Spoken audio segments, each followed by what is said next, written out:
Kabarin. Kabar. Terkabar. Saya pernah misalnya di station itu ngehajar Rocky Gerung. Karena Rocky Gerung Anda harus tahu, ngomongnya sering ngaco. Cuman kita nggak berani, ya kan, memotongnya dan seterusnya. Dia pernah bilang gini,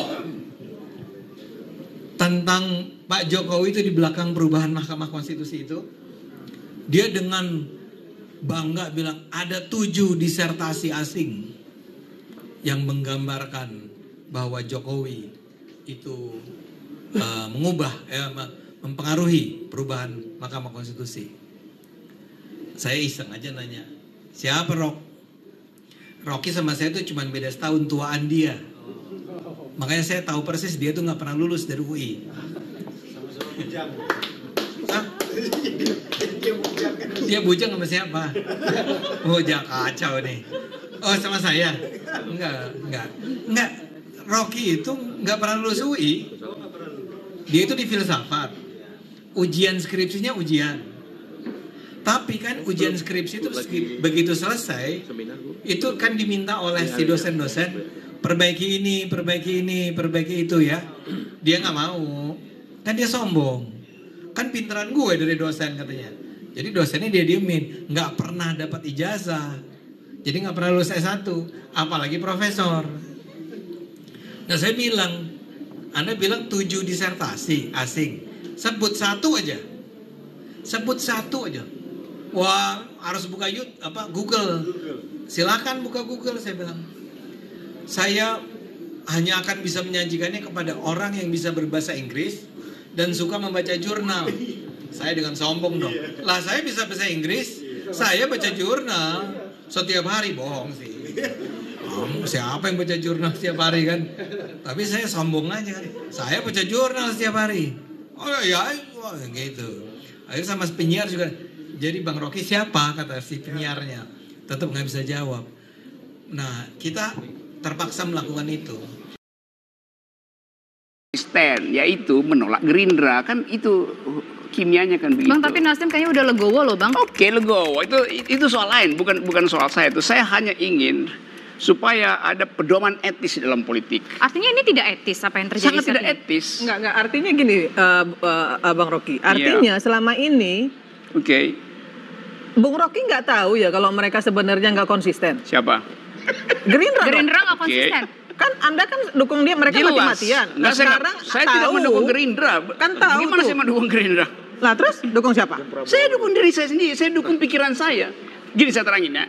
Prabowo kemarin. Gimana mau dukung saya terangin pikiran ya. Anda? Karena Anda itu kan bukan siapa-siapa. Karena itu saya terangin. Karena saya memang bukan siapa-siapa. Justru karena itu saya tidak mendukung siapa-siapa. Karena saya bukan siapa-siapa itu.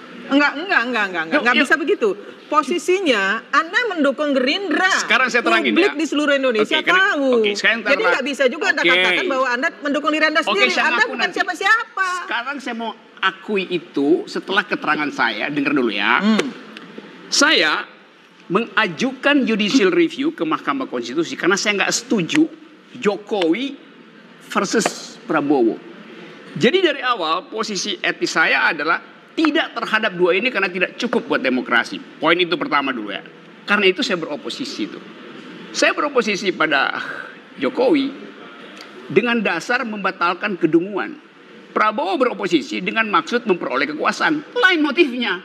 Jadi saya nggak mendukung Gerindra. Bagaimana caranya coba? Kalau dari awal saya tidak ingin dua-duanya. Gimana? Saya ingin sampaikan kepada Anda. Apa? Anda bicara, Anda beroposisi karena kedunguan. Memangnya Anda pikir Anda lebih pintar dari Jokowi? Jauh lebih dungu dari Jokowi. Bahkan Anda lebih dungu dari orang yang paling dungu di Indonesia. Baik. Bu Irma Suryani, awalnya dituding menghina Presiden Joko Widodo, tapi sepertinya karena dari Presiden menepis hal itu, dengan kata lain tidak mau memanjangkan dua diksi BJG dan TLL. Ini kami kasih singkatan, Bu Irma. Tapi yang sekarang ada beberapa pernyataan dari Rocky Gerung yang dianggap adalah berita bohong. Anda melihatnya seperti apa, Bu Irma? Yang pertama, orang ini mengaku akademisi. Kemudian juga mengaku sebagai profesor. Senang banget disebut profesor. Padahal dia bukan profesor. Cuman S1 doang. Kemudian yang ketiga, dia juga mengaku sebagai dosen. Adik-adik semua kan mahasiswa ya. Jadi saya pikir kalau kalimat yang dilontarkan oleh seorang pendidik ya yang mengaku ngajar di banyak banyak universitas, nggak pantas ngomong seperti itu. Karena itu mengajarkan kebodohan politik. Bukan memberikan diskursus politik kepada mahasiswanya yang baik, justru malah membuat mahasiswa Indonesia kalau ditangani oleh orang satu ini akan menjadi brutal. Yang kedua, tapi saya nggak heran saya kalau itu bisa keluar dari mulut seorang Rocky Gerung, saya nggak heran. Kenapa saya nggak heran? Bayangkan. Saya nggak tahu agamanya apa ya, karena dia nggak percaya dengan kitab suci. Kalau orang yang nggak percaya dengan kitab suci, artinya dia nggak percaya dengan agama. Kalau dia nggak percaya agama, kemudian dia pakai peci, kemudian mengutip-ngutip ayat-ayat suci Al-Quran, menurut saya itu memecah belah bangsa, memecah belah umat. Karena apa? Karena yang dikutip itu bukan untuk diimani. Al-Quran itu bukan diimani oleh Rocky Gerung, tapi dipakai alat untuk berdebat. Ini celaka ini umat Islam kalau begini. Dan menurut saya kali ini Rocky itu sudah melampaui batasannya. Dan wajar untuk dihukum. Saya nggak peduli dengan bahasa bilang itu hanya kritisi. Itu bukan kritisi. Itu ujaran kebencian. Itu fitnah. Saya ini tukang kritisi. Haris tahu betul saya tuh. Di DPR siapa yang nggak tahu saya?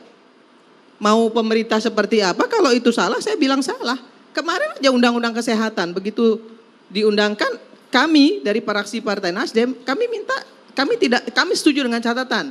Apa yang tidak kami setujui? Yang namanya mandatory spending. Kami tetap fair. Kami tetap melakukan kontrol sistem yang efektif kepada pemerintah, tapi bukan mencaci maki. Ya, jadi patut orang ini dipenjara. Kenapa?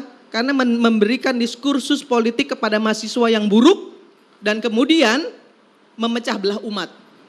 Saya sebagai muslim nggak terima juga dia melakukan itu kepada orang-orang ya umat-umat yang menurut saya mohon maaf mungkin tidak paham dengan seluruh niat busuk orang ini terhadap agama Islam. Mbak Irma, kalau kemudian pasal yang disangkakan apa? Kalau memang kemudian penghinaan terhadap presiden kan sudah pasti deliknya delik aduan. Pak Presiden pun juga tidak ingin memanjangkan hal ini begitu. Pak Presiden dari awal nggak pernah gubris, karena menurut Presiden bukan levelnya beliau. Iya. Tapi kan udah kelewatan ini memecah belah umat.